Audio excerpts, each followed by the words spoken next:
Well, I don't know if you remember, a little time back I'd done a very popular video talking about the metal detecting dinosaurs, and we went through all my collection of old machines and talked about them one by one.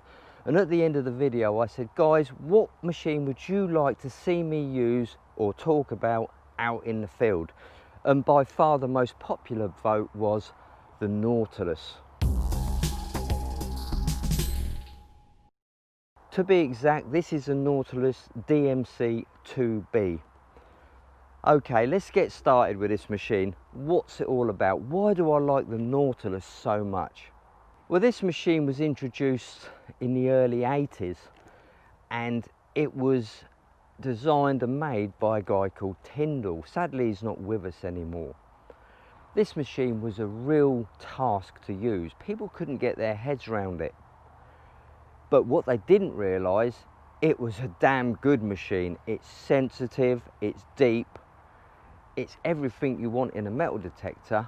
But as you can see by the amount of controls and features on it, people just didn't want that back in the 80s. And to be fair with you, I don't think they'd want it even today. You'll see what I mean when I show you how to set this machine up for the field. Personally, I absolutely love it because I'm a button presser. I like to know what makes a machine tick. I'm not so much interested in the treasure and the finds, but the technical side of things is what floats my boat. So this machine has got an 11-inch concentric coil. They're not a 2D like machines have today, and it's got a wide range of features and adjustments. And this is required because, wait for it, this machine runs 2 channels. In your left ear is all metal, in your right ear is discrimination. So when you're out there detecting, you're getting the iron in your left ear, and when you get a good signal, it comes in on your right ear. Now this sounds a bit like audio fruit salad, but it doesn't take you very long to get used to it, and then you start to understand the real advantages of having these 2 channels. Now if XP, Minelab, Nocta, C-Scope, Fisher, if they made this type of machine today, I'd be first in the queue to buy one, because I can understand what it's all about and I can see the advantages of having a machine what runs 2 channels. Now when you're out in the field using this machine, there's a certain protocol you've got to follow. It gives you certain telltale signs as to what the target is. For example, if you're going over a nail or something like that, a standard piece of iron, it will give you a flat low tone, the iron tone. Now if you're going over large or misshaped iron, it will give you both tones at once, the low tone and the high tone. But it's the timing you need to take note of. If the iron tone comes in first and then the high tone pings, that's misshaped iron.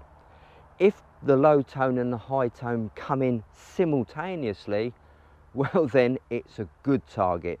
So don't forget, because this is running all metal, you will still get a low tone on non-ferrous targets because it's picking up everything. But it's the timing of the low and the high tone. It sounds a little bit complicated, but we'll get there in the end. Let's start off with the back of the machine here. You've got 2 settings: ground reject discrimination, non-motion discrimination. So we're going to be using ground reject discrimination. Non-motion is more of an all metal static mode. You've got your on and off switch, charger, and you've got SLB. You've got on to retune, off press. Now this is where you use the button on the handle to retune the machine. Just when the threshold starts to drift, you just press the button and it resets the retune. And obviously headphones. Now the headphones there, I'll go into that in a minute, but it's an absolute drama. Okay, let's go around the front of the machine. We've got 2 sections on this. We've got the all metal let me lay it down. You've got the all metal section and you've got the discrimination section. This is basically the all metal section and this is the discrimination section. So you've got discrimination control, sensitivity control and transmit power. And look at that, it goes up to 44 volts. On the front of the machine you've got auto tune on or off, and the fine and coarse tune coil calibrations. And hanging out of its arse is 4 9-volt batteries, believe it or not. You'll see there the transmit power, 44 volts. Now how can you get 44 volts out of 4 9-volt batteries? It should be 36 volts, which is something which has always boggled my mind.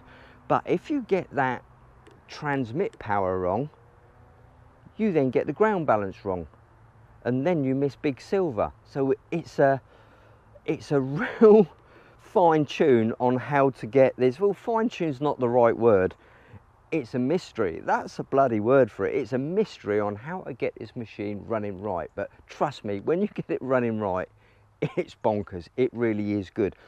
I love this machine because it hits really, really hard on coke. I mean, it's the hardest hitting machine on coke I've ever used.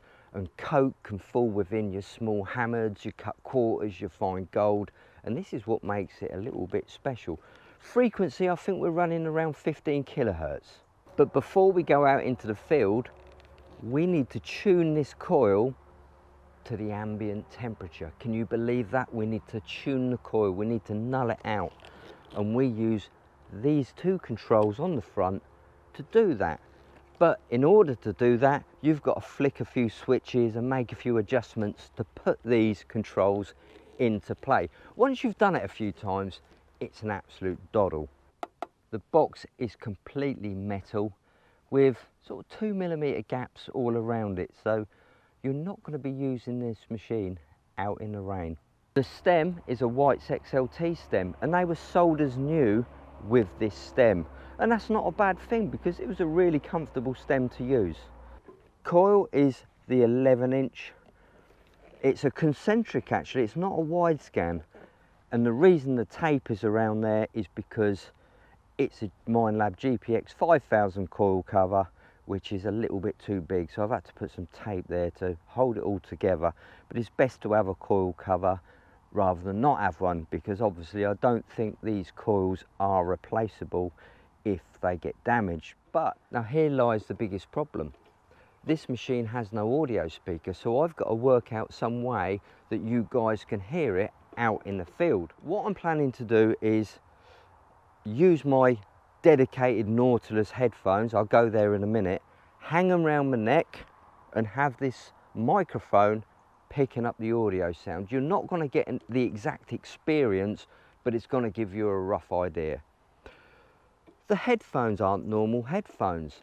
They're a stereotype headphones, obviously to allow left and right. So I've had to make a set of headphones up with individual volume control so I can adjust the iron tone and the good target tone.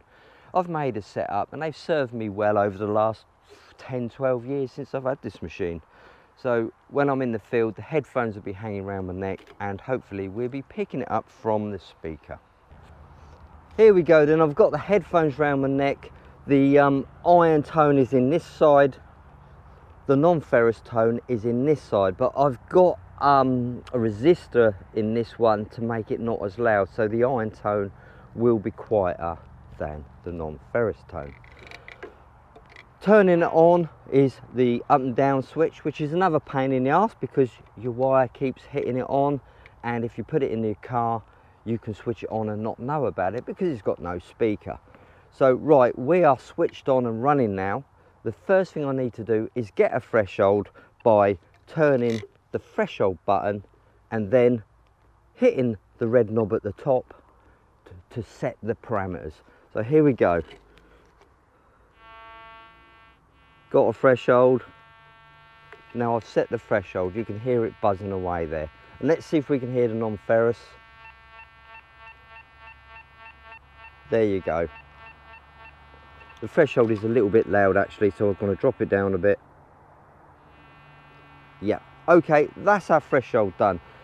Now we need to set the coil to the ambient temperature. So we need to flick this onto retune and we need to flick that down to off.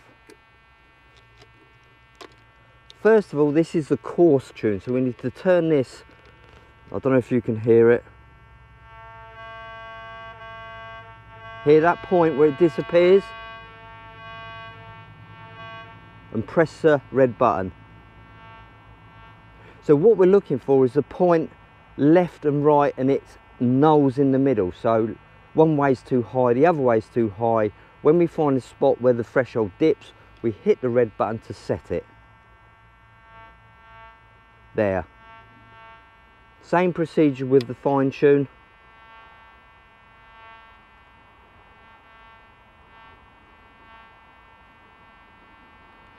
That's it. That's the coil set up for the ambient temperature.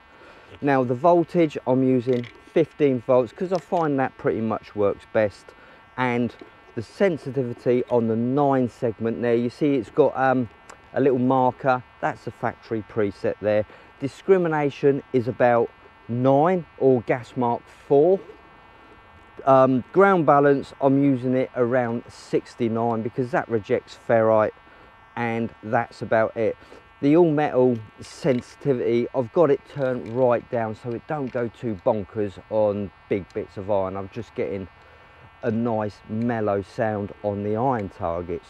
But obviously if you're relic hunting and you want to search for the iron, then you can turn that right up. I need to remember to turn this back, and I need to turn this back, auto tune, and this activates this little button. So you'll see there on my headphones I've got a toggle switch, which is a stereo to mono switch. Now if I put it onto mono, which is what a lot of detectors use, I get the all metal and non-ferrous in my right ear, all metal non-ferrous in my left ear. There's no separation of channels, so it's always wise to get the correct headphones to this machine so you can separate the channels. It's a really nice experience. Right, can you hear it now? Obviously you won't be able to pick up which is left and right, you're just going to have to take my word for it. So can you hear the all metal coming in at exactly the same time as the non-ferrous? Right, let's get out in the field, see if we can find some targets. So here's your iron tone in the left ear. Of course you can swap the headphones round if you've got a stronger ear. A nice low tone, but if you notice there's no high tone with it, so this is iron tone. This is simple. A good target would sound like this. You can probably hear it better than me actually.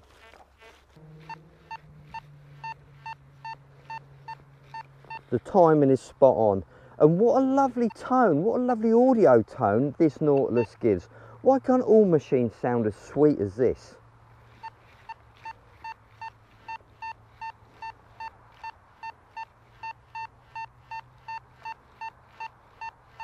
It wasn't very deep.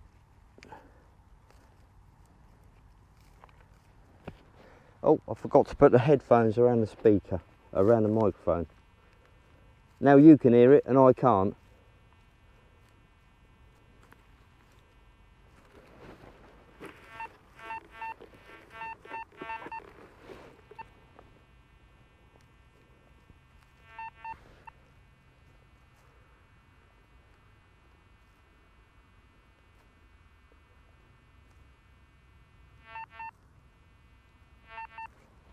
There you have it. It was a centre of a shotgun cartridge. It wasn't very deep, but it was a lovely sweet sound. I knew that one was a digger. Talking about depth, how deep does this machine go? Well, that sort of question can't really be answered, but it has surprised me in the past. Sometimes I've dug for a target and thought, well, I must have pinpointed it wrong because I've gone down 2 spadefuls. And then you get the probe and you think, no, it's at the bottom of the hole, and it's been a coin or something nice. So I wouldn't worry about the depth of this machine because it is quite impressive. Here's one which is misshaped iron. Do you remember the timing? The all metal comes in, then the high tone. Let me demonstrate here.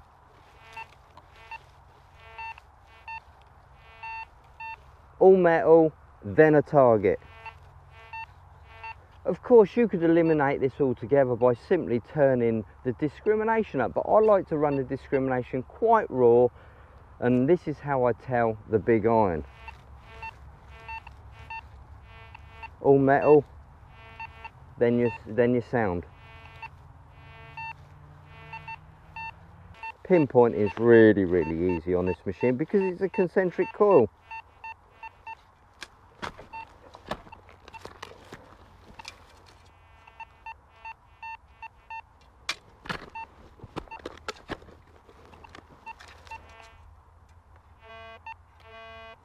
Now this just highlights the fact, here we go, all metal, then your pip at the end. And there indeed is a piece of misshaped iron.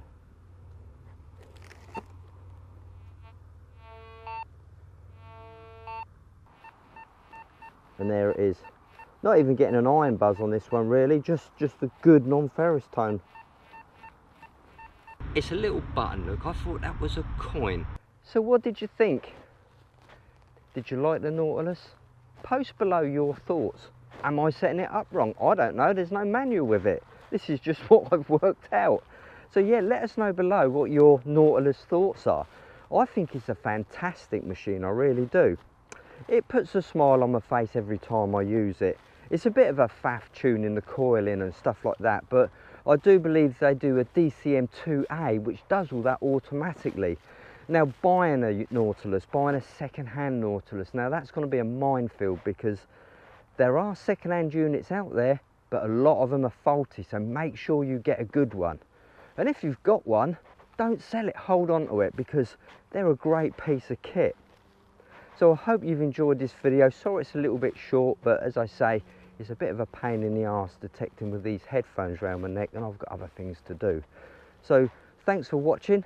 Hopefully see you on the field again soon. Bye for now.